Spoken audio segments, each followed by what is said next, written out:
Okay, good morning. So today we are doing the European conquest of the New World, meaning North and South America. So these people who start to conquer the New World are called the Conquistadors, which is Spanish for conquerors. These are mercenaries, they're bandits, they're lower class people who have to leave Spain and Portugal and look for new opportunities in South and Central America. Okay, so some basic history. Remember that when we discussed this Islamic Golden Age, the Islamic Empire is starting to connect the world in globalized trade. And the networks run all the way from Central Asia over to China, into Europe, and even into parts of Africa. There's the Maritime Silk Road that they create because they want the porcelain from China. They also have an overland Silk Road. Okay? And at this point in history, Spain, which is called Al-Andalusia, it's part of the Islamic world. And it is integrated heavily into the Islamic world. It's become very wealthy, very cosmopolitan because of this. This globalized trade becomes much more concentrated, becomes much more rapid during the Mongolian conquest. Okay? And because of the Mongolian Empire, the Pax Mongolica, a lot of knowledge, a lot of trade is being transferred from the east to the west, including paper, which is made in, which was first invented in China, but also gunpowder. Next class, we talk about the gunpowder revolution, which marks a radical change in how the world works. Historically, we have considered the Vikings to be the first to explore the New World. Remember that when we discussed the Vikings, they made it all the way to present-day Newfoundland and found a colony called Vineland. But the colony didn't last very long. And that was the first encounter between the Europeans and the native people of North America. The thing that you learn in this class that's very important to understand is the world has always been interconnected in some capacity. It's always been globalized. So we can assume that even before the Vikings, there were some encounters between the old world and the new world. It could have been the Egyptians. It could have been the Harappans of the Indus Valley civilization. It could also been the Chinese, okay? Just because we don't have written records or archaeological evidence does not mean that there was no contact. We have to assume that there was some limited contact between these worlds, okay? But it's only until the 16th century when the old world and the new world begin to collide with each other violently. And the reason why is that Spain was eventually reconquered by the Europeans and it became Christian. And because of that, Spain lost its trade routes in the Islamic world. Also, at this particular time in history, the Ottoman Empire is rising in power. And what's really important is that in 1453, they conquer Constantinople, which was the seat of the Eastern Roman Empire. And so now, for the Europeans to trade with India, China, and the rest of East Asia, they have to pay a heavy tax to the Ottomans and the Italians as well. They don't want to do that. So their response is to discover their own routes to East Asia, to China, to the East Indies. And they do. They hire a lot of these very experienced Italian seamen. So Christopher Columbus is from Genoa. He is Italian. And he was hired to go discover a route to China. And he ended up in discovering North America, basically. So all the major powers, France, England, Portugal, Spain, they are engaging in maritime exploration. Okay, and starting about in the 16th century, what will happen is that the Spanish will start to conquer Central America and South America, and they do so in less than 30 years. Okay, it's a very quick conquest.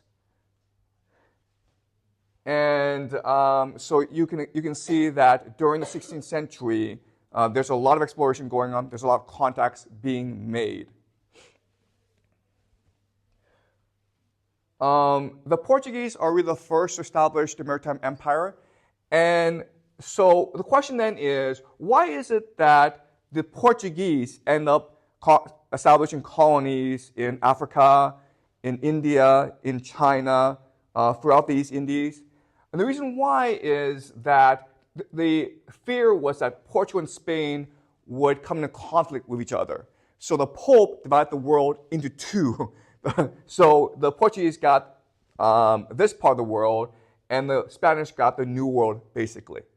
And the Spanish obviously got the better end of this deal, but that was the arrangement. Okay, so the Spanish got all of present-day Mexico, Central America, and most of South America.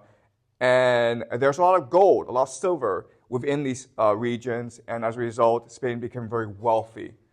Okay? Eventually, the British and the French will get involved as well, but because South America and Central America were already taken by the Spanish and the Portuguese, they ended up in North America, which was cold and poor and inhabited by lots of very aggressive and violent natives. And it turned out that in the long run, this would prove to be more beneficial for the British. Okay, in the long run. But currently, the Spanish have accumulated all the wealth in the New World. Okay, so the main thing I want you to remember is that because the Old World and the New World collided, this marked a revolution in European agriculture. Because now the Europeans could import these extremely nutritious and easy to produce vegetables back into Europe. So the corn was invented by the native people of Central America. Corn is not naturally produced. You have to basically scientifically invent it by crossbreeding different crops. Okay, it's a very long process, and corn allowed for the Mayan civilization to flourish. So corn is an extremely important nutrient that's easy to produce, cheap, and very nutritious. So is the potato. Okay, the potato over time will become the staple food of Europeans. So are peanuts, so are squash, so is the tomato. Okay, so all these foods that we take for granted were actually first domesticated in the Old World, which was then transported to New World. And because of these very nutritious foods, and they're far more nutritious than wheat, you have a population explosion in Europe. Okay, so this is very important. I want you guys to remember this. The potato, the corn led to a population explosion in Europe. And what did the natives get? Well, they got a lot of diseases, right? They got a lot of measles and smallpox. So the question we're looking at this morning is, how did a few thousand conquistadors, Spanish mercenaries basically, how were they able to conquer millions and millions of indigenous people in South America? There were three main civilizations in South America at this time: the Aztecs, the Mayans, and the Incas. And the Spanish were able to conquer all three major civilizations in less than 30 years. So how were they able to do so? Okay, that's the question we're looking at this morning. Okay, now the standard explanation is threefold. When you talk to scholars, they have three explanations for how this happened. It was a perfect storm of three factors. Okay, the first is the native people were not in contact with the Europeans. So the Europeans brought with them these diseases that the native people had no immunity against. Okay, and the four major ones are smallpox, measles, typhus, and cholera. And this wiped out about 80% of the population in North and South America. It was basically a genocide, okay?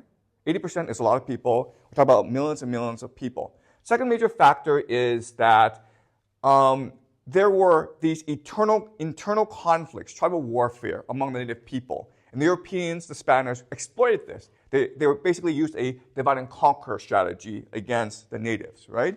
You first unite with a tribe that hated the Aztecs. You conquer the Aztecs together, and then you enslave the tribes. Okay, so that's a divide and conquer strategy.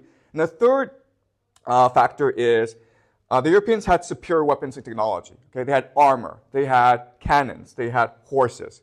The natives didn't have access to any of this technology. So that's the three explanations. But if you ask the Spanish at that time, how did you do it? How are you able to, with a few thousand soldiers, conquer this vast territory? And the Spanish would just say, because one, God willed it. Our God made us conquerors. It was a divine mission from God, okay? And the second is, we were so powerful that the natives bowed before us. They saw us as gods. Okay? That was the central explanation of the Spanish at that time. And because this is clearly a very racist attitude, right? We're superior. We are white. We're here to civilize you. Scholars have rejected this explanation, okay? But what I want to show you today, and I know this is going to be controversial, and so please feel free to debate or ask questions or point out inconsistencies in my argument, okay? But I want to argue today that the original Spanish argument actually has much more evidence. It makes much more logical and coherent sense than the current scholarly interpretation. Okay, does that make sense? All right? So this is my thesis. This is my argument. The religious beliefs and practice of the Aztecs, Incas, and Mayans made them vulnerable to Spanish conquest. So the ultimate weakness of these people was their religion. Okay? You're not allowed to say this today in university because it's not politically correct. But I want you to make that argument because I think this is what makes the most academic, logical, and coherent sense. Okay? That's my thesis to you today. Okay? So a quick picture to contrast the collision of civilizations. Okay? So the Aztec people, they're ferocious warriors. They love war, but they have wooden spears and they have no armor, okay? Whereas the Europeans, they have swords, they have shields, they have armor, okay? So this is a class of civilizations. All right, okay. So let's go back to the beginning of time. And one thing that we talked about before is how civilizations arise because of three factors, right? Geography is the main factor, okay? So you want to be in a temperate climate. You need rivers in order to have civilizations. And you need natural boundaries like mountains in order to protect yourself from invaders, okay? And that's why the 5 earliest civilizations are all in this latitude, right here, okay? Right here. And they are China, India, the Indus Valley Civilization, that happens, Mesopotamia, which is here, Egypt, which is here, and the Mayan civilization. All right? And what's amazing is that when you start to analyze all 5 civilizations, you will discover there's actually a lot of similarities, a lot of common characteristics among these 5 civilizations. Okay? So this part of the world, right here, okay? The tropic of Cancer. This is where all 5 civilizations first developed, around this area. Okay, so the Mayan civilization was just an astounding civilization. They had millions and millions of people. They spread all across Central America. They had science, they had astronomy, they had mathematics, they had a written language. Okay? They built pyramids. So these are these temples to worship their gods. They had something called the Mayan calendar. And it's an astonishing achievement because back then, they used 365 days. So the Egyptians were actually the first to use a solar calendar, but the Mayans independently also created their own calendar. And if you actually study the calendar, it's actually a very sophisticated, very nuanced, extremely scientific instrument that they use for agriculture. The most astonishing achievement of the Mayans was agriculture.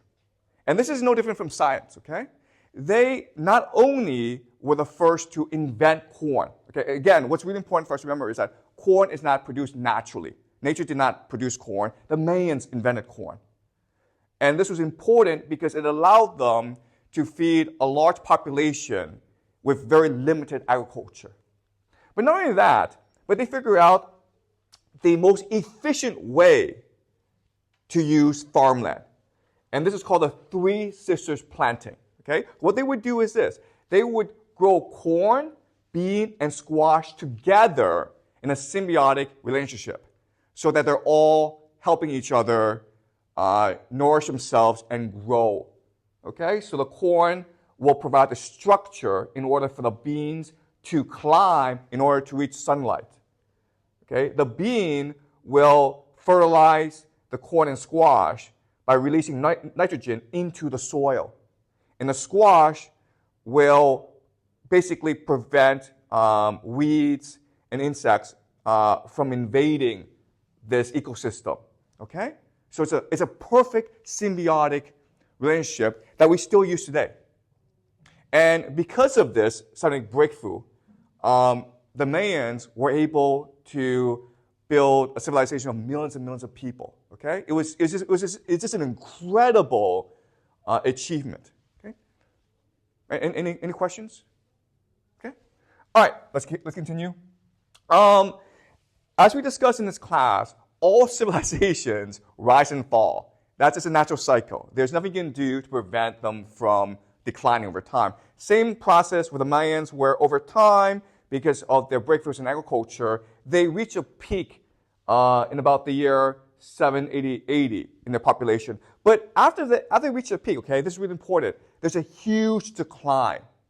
All right? And the thing that you learn in this class is that there are so scientists have looked at the reasons for this decline, and what they've discovered is ecological collapse. Okay, so you have this huge increase in population, and this leads to deforestation and soil erosion. Basically, they're not able to grow farmland anymore, and that's why their civilization has collapsed. Okay, but the question then is this correlation or is this causation? Okay? Do you guys understand? Right? Because scholars will tell you this is causation. It's because they had an overpopulation, so they were using too much of the land, and so it led to deforestation and soil erosion. Okay, that's a causation. But some other scholars argue it is correlation. And the reason why is that Mayans are really famous for their ecological management. They're masters at being able to manage their environment. So this could be a correlation and not causation. So then what's a causation? Okay, well, if we look at all civilizations, there are three factors that lead to the decline. All right? If a civilization is prosperous, stable, and peaceful, guess what? Three things always happen. The first is the idea of elite overproduction, right? The Peter Turchin argument, which is that over time, you have too many nobles, you have too many elite who compete for status together. Okay, that's the first problem. Second problem is the idea of rat utopia, where old people live too long, and as such, young people are not able to inherit status. And this leads to a malfunctioning of society, okay? Because young people feel they have no opportunities. Same thing that's happening in the world today, where in America, there's something called quiet quitting. In China, there's something called lying flat, 躺平, okay? And the third is the idea of financialization, debt slavery. And the idea here is that if you're a very prosperous society, it's very hard to get people to work because they don't really want material goods. All they want to do is have enough food to feed their family, and they're good. Okay, that's why if you pay them more, they actually work less. So the only way you get them to work more is if you get them into debt, okay? If you enslave them. And that's what every civilization has done since the dawn of time. That's slavery, in order to produce, get people to work harder. Okay, this idea of financialization. So all three things are correlated, they are symbiotic, they work together, and they all spell the end of civilization, okay? This is true for Rome, this is true for the Mayans, this has been true also for China throughout its history, okay? Does that make sense, guys? All right. All right. So as the Mayan civilization collapsed, people diffused all over Central and South America. And they brought with them the Mayan culture. Okay, because the Mayan culture was the dominant culture of that time. It's like China in Southeast Asia. China is this huge sun that shines light on all other countries, including Japan and South Korea. And what will happen over time is that different tribes will fight over to inherit the Mayan legacy. Okay, they will compete against each other in order to become the major empire. And the nation that eventually wins out in Central America are called the Aztecs. And the Aztecs are really interesting people. Okay, so and they're very similar to the Romans. So if you think Aztec, think Romans as well. The main similarity is that both the Aztecs and the Romans are societies based on war. They love war. All they want to do is fight war.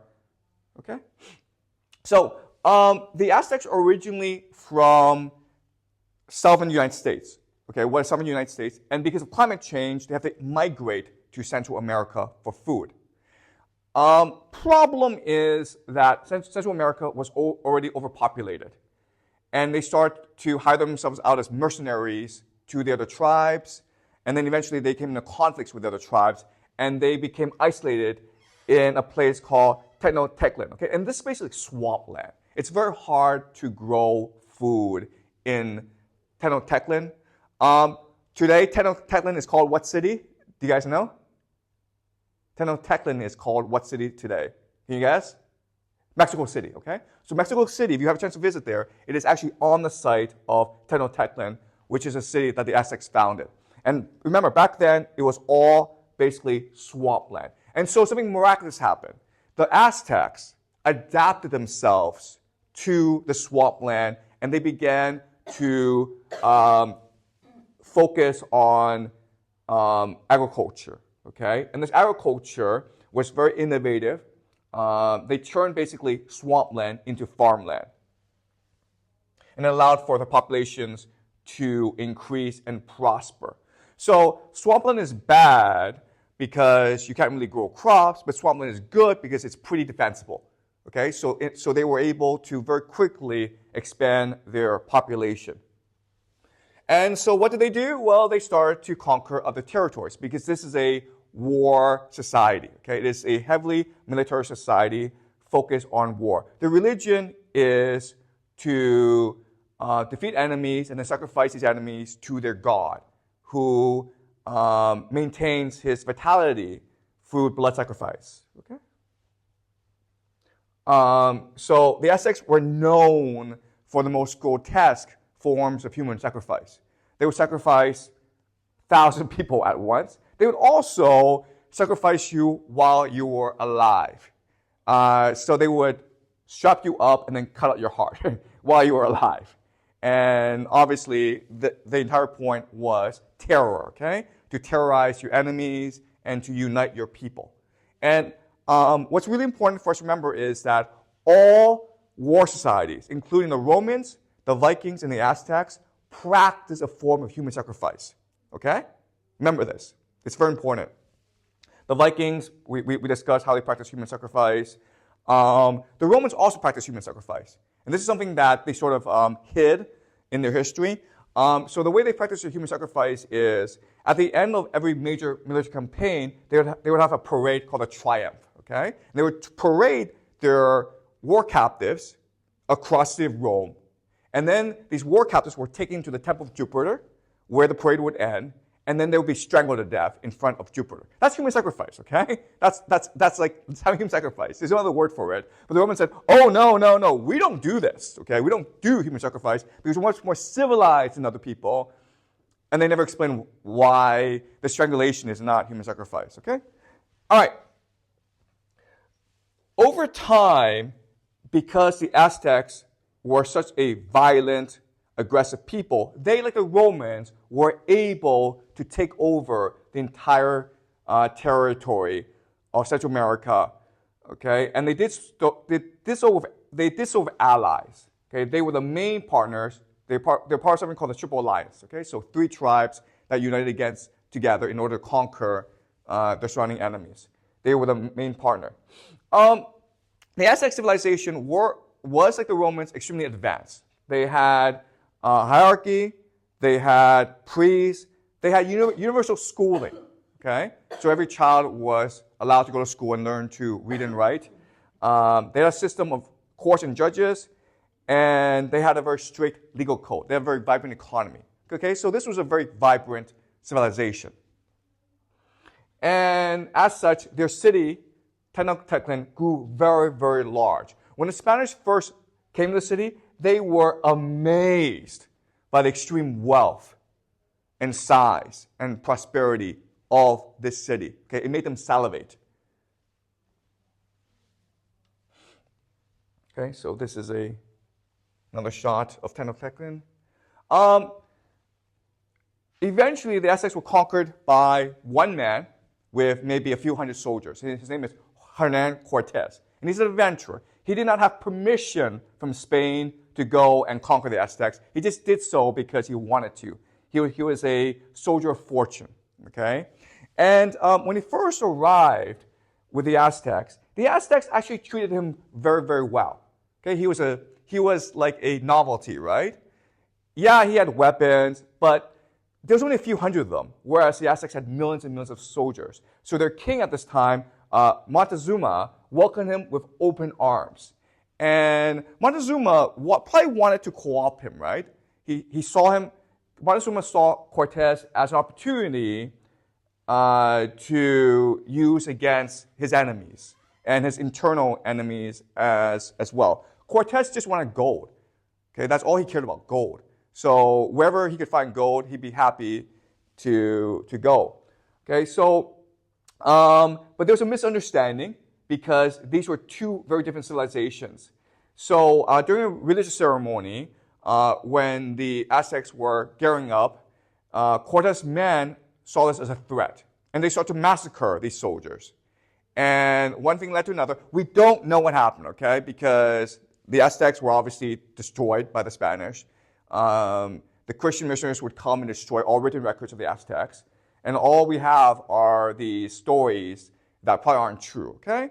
But what probably happened is that the Spanish captured Montezuma and held him as a captive, okay? They wanted a ransom. They couldn't get the ransom, so they killed him. And then very shortly, they were expelled from the city. But then the disease of smallpox hit the population, and they all fell sick. And that gave time for the Spanish to recuperate and then eventually conquer the city with allies. All right, does that make sense?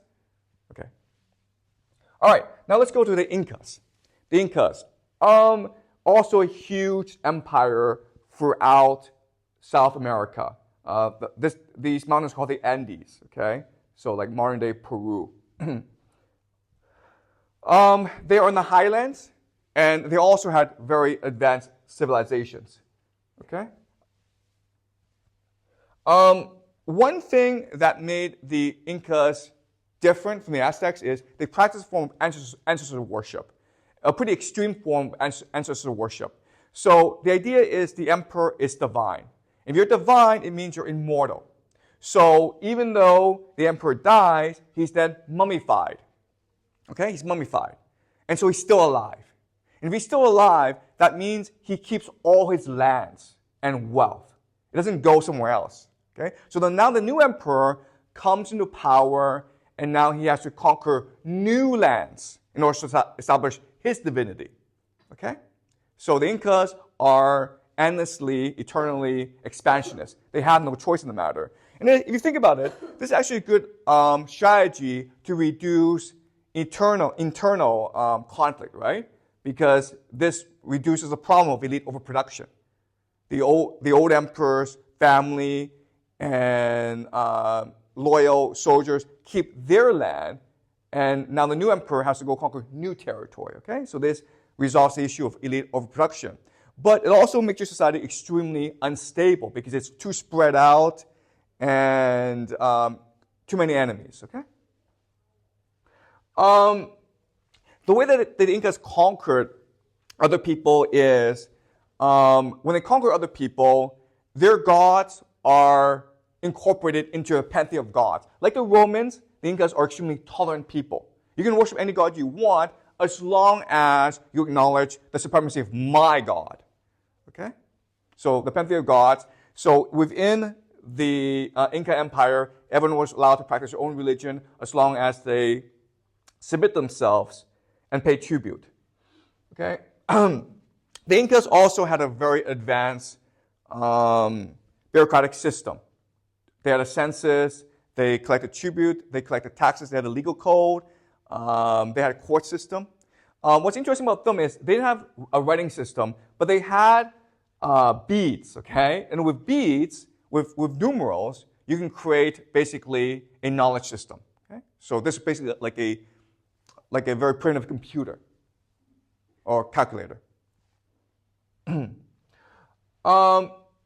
What's left of the Incas is Machu Picchu. If you ever have a chance to visit there, it's beautiful. It's a hike.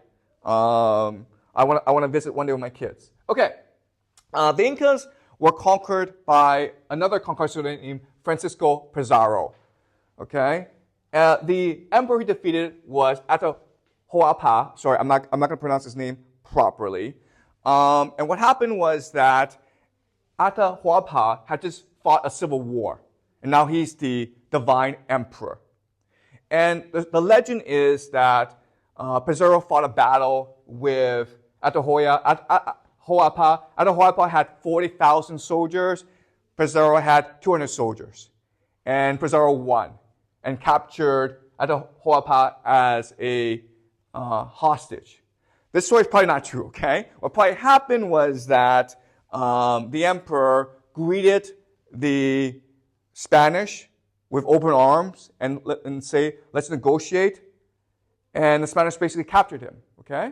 Remember, in this society, the emperor is divine. He's untouchable. So it is beyond his imagination that the Spanish would capture him, okay? Then what happened is that Pizarro said to the emperor, we'll let you go if you can fill this room with gold. And guess what happens? The emperor issues out a command, and a few days later, the entire room is filled with gold, okay? So this place is pretty wealthy. Then what do the Spanish do? What do you think? They kill him, okay? They kill him, and then they conquer the entire territory. So that's why you should not pay ransoms to pirates, okay? I think Pizarro himself was sort of astonished that there was so much gold, and the Incas could just fill a room like that, right? And then they're like, well, if I can just ask for gold and they'll give it to me, then why don't I just take this entire territory? And that's what he did. Okay. All right. So another question is, how did this happen? How was it possible that the Aztecs and the Incas were defeated by just a few hundred conquistadors very quickly, okay, in a few decades? And what I want to show you now is the religious practice and belief system of the Mayans, which then influenced the Aztecs and the Incas, okay? All right, so in these societies, religion is spread through oral tradition, from priest to people, okay? But fortunately, in about the year 1700, there was a Dominican priest who made it his mission to write down this oral tradition, okay? And this book we call the Popol Vuh. It's translated into the Book of the Community, and it's just it's just a literary form of the oral tradition, the oral religious tradition of the Mayan people. Okay, so we're going to look at a few passages to figure out their underlying belief system and how it governed their society. All right. Okay, so this is a story of the heroic twins. So the Mayans worship the heroic twins as the saviors of humanity. So what happened is the twins themselves had twin fathers who were captured and killed by demons in the underworld. Okay, and this is very similar to the Egyptian myth of Osiris, who was killed by his brother Set and then sent into the underworld. Okay, And so the brothers want vengeance against these demons. And so what they do is they become their friends with the demons, and then they make themselves immortal, okay? When they die, they come back to life. And then they play a trick on these demons. They go to the demons and say, hey, look at us. We can play this game where we cure ourselves, we cut our heart, and we come back alive, okay? And the demons are like, yeah, we want to play this game as well. And they all end up killing themselves, okay? So this is a passage from the Popol Vuh. Sacrifice in the same way, said one deaf and seven deaf to Hanapu and Zalakwe. These are heroic twins, okay? These are the heroic twins. Very well then, surely you will be revived. Are you not deaf? For we are here to gladden you, O lords, along with your vassals and your servants. They said, therefore, to the lords. Okay, so they're playing a trick on these demons. The first to be sacrificed was the very head of all the lords, one deaf by name, the lord of Zebaba. He was dead then, this one deaf. Next they grabbed seven deaf, but they didn't revive them. Thus the Zebabans took their heels when they saw that the lords had died. So they killed all the lords, and then they killed all the demons. Their hearts were now taken from the chest, okay? Their hearts were now taken from the chest. It's very important because this is how the Aztecs practiced their sacrifice, okay? So they're trying to, with their rituals, they're trying to express or bring to life this mythology, okay? Which is what the Vikings did as well. Both of them had been torn open as punishment for what they had done. Straight away, the one lord was executed and not revived. The other lord had begged humbly, weeping before the dancers. He would not accept it, for he had become disorientated. Take pity on me. Okay? So this is how the heroic twins conquer and destroy all the demons. Okay? And the Aztecs will take this story and they will turn it into the basis of their religious ritual. Okay? All right. This is a story of the creation of the first man. What's interesting is that the Mayans believe that the gods made different attempts to create humanity. The first attempt is by making them out of mud. And they fall apart, okay? So that's a disaster. Then they try to make man out of wood. And that doesn't work either. So then they try corn, maize, okay? And that works. So that's why the Mayans consider themselves the children of the corn. Okay, they worship corn as something that's divine. Okay, so the gods create man, and let's read the story together. Then the framer and the shaper asked him, "What is the nature of your existence? Do you know it? Do you not look and listen? Are not your speech and your walk good? Behold now, therefore, and see that which is beneath the sky. Are not the mountains clear? Do you not see the valleys? Try then," they were told. Okay? So the gods created men, and they want men to be thankful. Why? Because the gods created men in order to serve them. Okay? So basically, the gods created humanity to be their slaves. Thus, their vision of everything beneath the sky was completed, and they gave thanks to the framer and the shaper. And this is what man says to the gods. "Truly we thank you doubly, triply, that we were created, that we were given our mouths and our faces. We are able to speak and to listen. We are able to ponder and to move about. We know much, for we have learned that which is far and near. We have seen the great and the small, all that exists in the sky and on the earth. We thank you, therefore, that we were created, that we were given frame and shape. We became because of you, our grandmother, and you, our grandfather," they said when they gave thanks for the frame and shape. Okay, so we humans are paying our thanks to the gods. Okay, we're showing our gratitude. Their knowledge of everything that they saw was complete. The four corners and the four sides, that which is within the sky and that which is within the earth. Okay, so we now have knowledge and wisdom because of the gods. Now this is really important. But this does not sound good to the framer and the shaper. It is not good what they have said, they that we have framed and shaped. They said, we have learned everything great and small. Okay? So the gods don't want our gratitude. They want our subservience. They want our obedience. Okay? And this becomes the basis of these religions where we have to believe that the gods created us in order to serve them. We are slaves to the gods. All right? And again, this is very similar to the Enuma Elish, the Babylonian creation myth, where the god Marduk creates humans so that the gods wouldn't have to work anymore. This is also very similar to the Catholic Church, which believes that we are slaves to God because God freed us from the devil. Okay?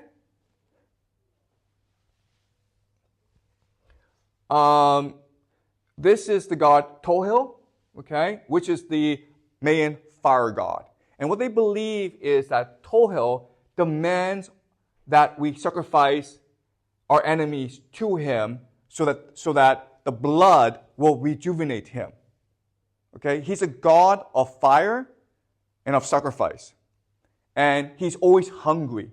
So the Mayans believe they always have to go to war to capture slaves to be sacrificed to their god. All right? And there's a lot of mythology around this god. And this god has always demanded human sacrifice. So the humans decide to rebel against him.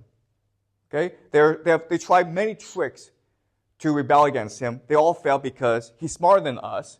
So eventually the humans decide to get together and to fight him. Okay?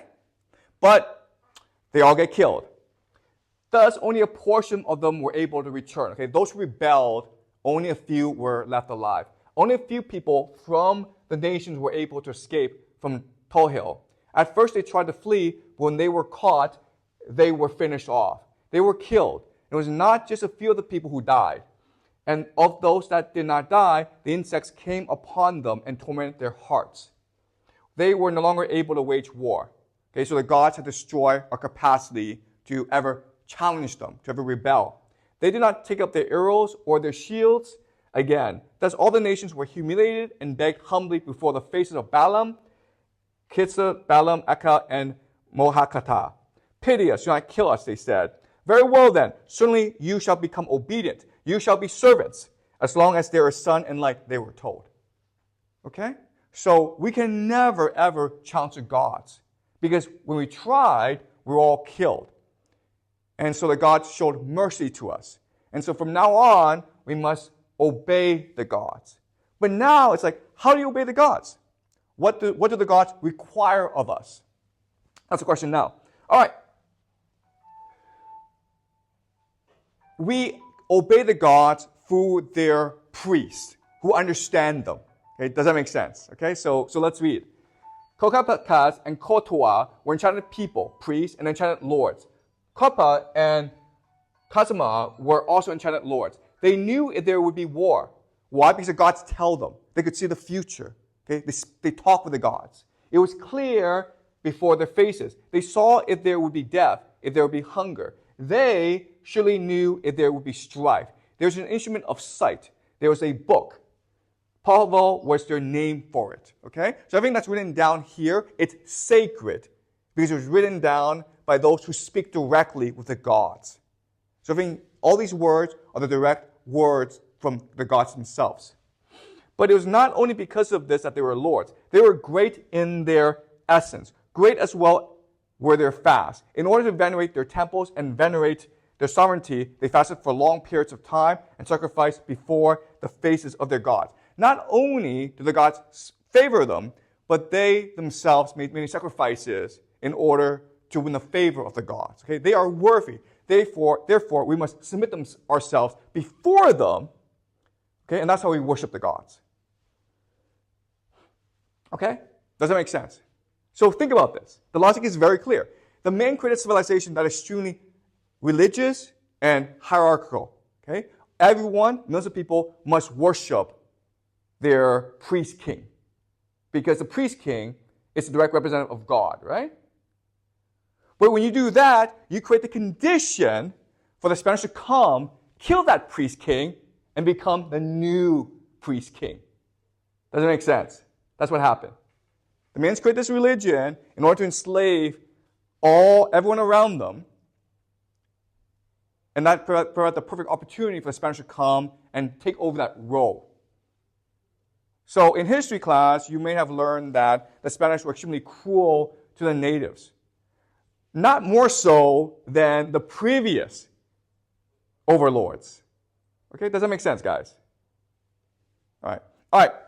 So what I'm going to do now is, having explained the history, I'm going to provide the theory. Okay? I'm going to explain the theory of all this. Okay, but before I do so, are there any questions about what we've learned so far? Was this clear to you guys? The logic of this. All right, so let me explain the theory. Okay.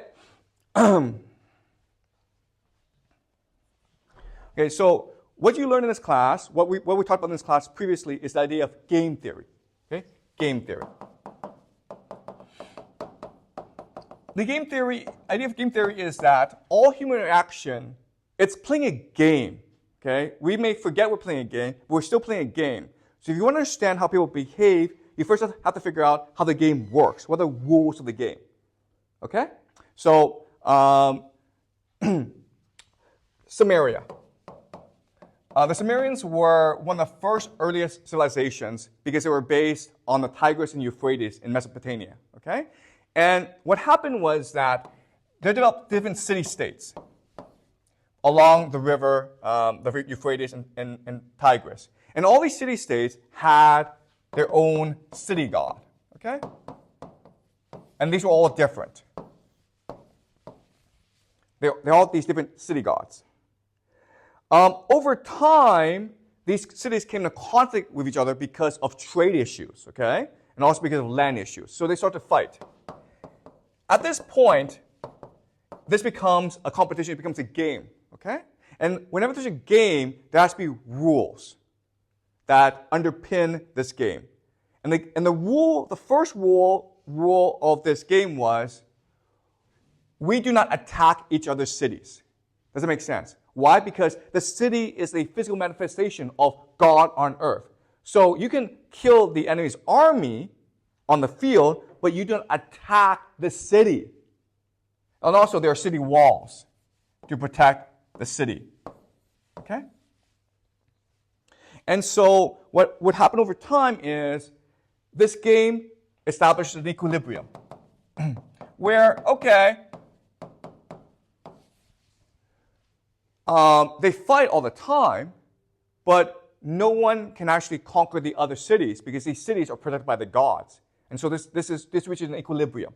And this is a form of peace and stability. Okay?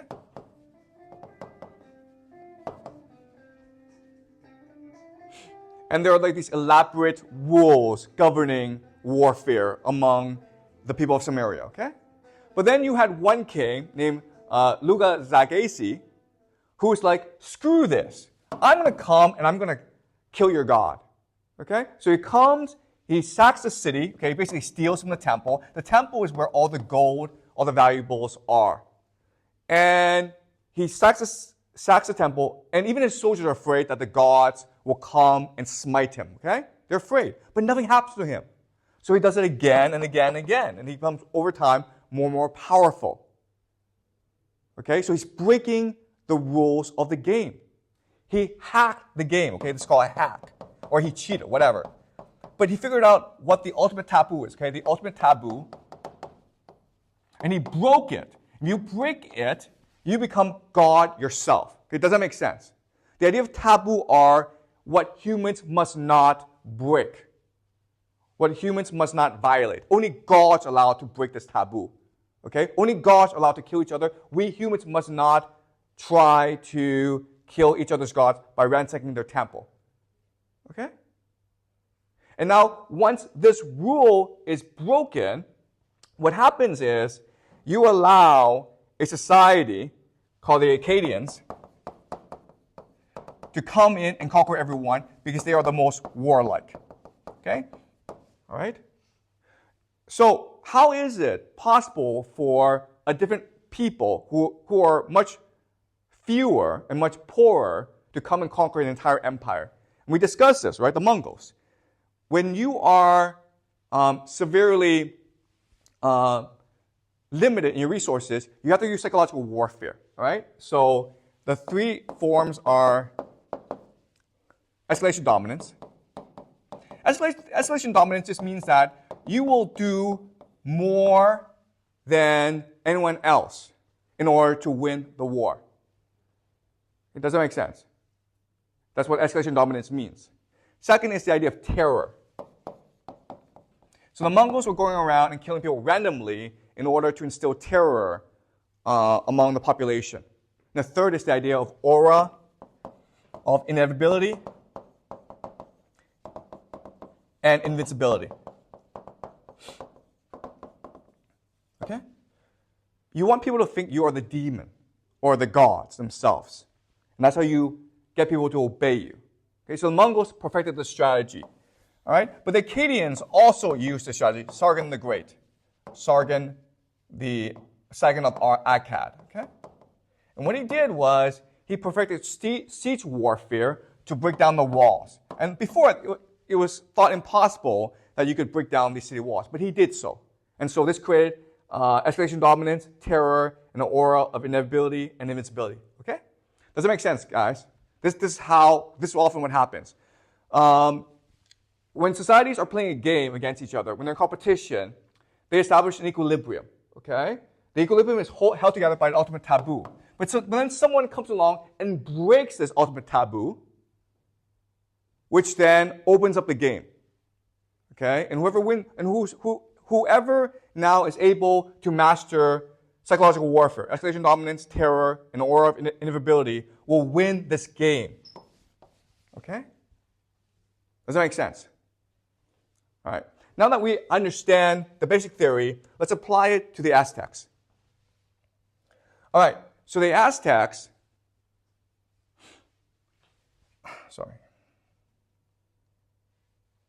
had escalation dominance. They had terror, right? Because of human sacrifice.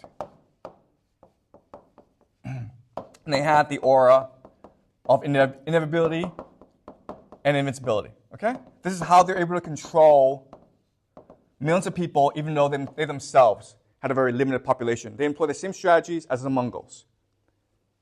Okay? The Incas also used these three strategies. Right? And so you can just say that it was really about God. The Aztecs proved that their God was superior to every other god. Okay? Does that make sense? All right?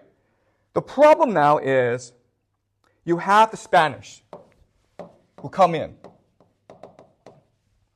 And they don't know how the game is played. They reject all the rules of the game. They reject the idea that God cannot be killed. They kill God, right? They killed Montezuma, who is god of the Aztecs, and they killed the Inca Emperor as well. And when you do that, when you break the ultimate taboo, you leave people completely helpless. Okay, does that make sense? So let me use an analogy so that this makes sense to you. In today's world, there is an ultimate taboo among societies. Okay? So China, United States can engage in economic warfare. Russia and Ukraine can engage in military warfare. These are not taboos. The ultimate taboo is no one is allowed to use nuclear weapons. Does it make sense, guys? No one is allowed to use nuclear weapons. Because if anyone used nuclear weapons, the world would end tomorrow. All right? So, if you think about it, there were actually a couple of instances where we were very close to nuclear war, okay? During something called the Cuban Missile Crisis. It was very close, okay? But there was a chain of command. So maybe one guy would give the command to launch nuclear weapons. But then you have like 10 other people who have to say yes. And there's always going to be one guy who's like, I don't want to be the guy who ends the world, okay? Okay, so I know there's talk about possibly Russia or the United States using nuclear weapons, okay? It's not going to happen because it's the ultimate taboo. If anyone uses nuclear weapons, the world ends. It's like killing God. No one would do it, okay? But let's imagine 10 aliens, okay? 10 aliens. just 10 of them. There's like 8 billion of us, right? They come to Earth on their spaceship, far away. They're out on the moon, right? They are not inhibited by this taboo of using nuclear weapons, okay? Does that make sense?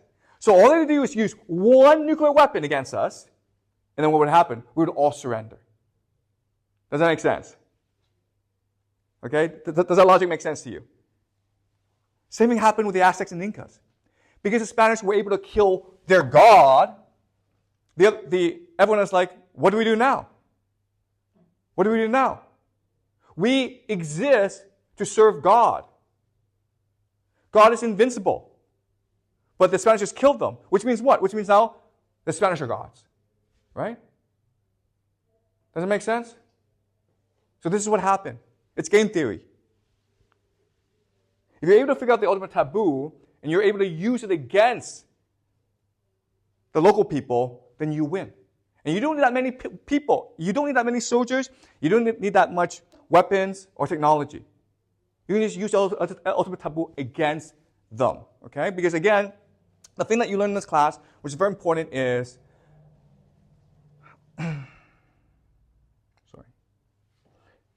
the worldview, which is basically religion. It's the basis of who we are. It is our operating system. Okay? That your computer cannot run without an operating system. We cannot run without a worldview and a religion. Okay? If you destroy the worldview, it's like cutting off someone's brain. You turn this person into zombies and slaves. Okay? Does that make sense? So, what the implication of this is, whenever society has an extremely strict hierarchy, where the majority are forced to worship minority, it makes a society extremely vulnerable to invasion and conquest. Does that make sense? All right?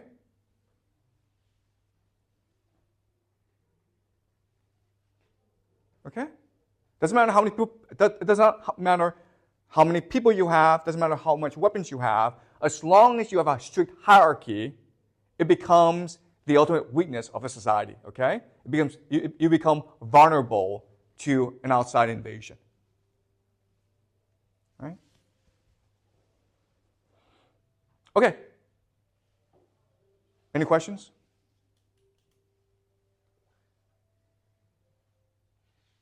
This is clear to you guys, the logic of this. Okay? Any questions?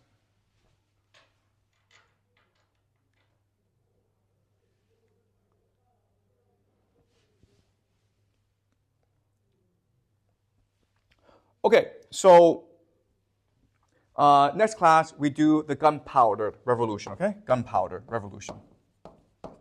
And this will mark a radical change in how society is structured. Okay?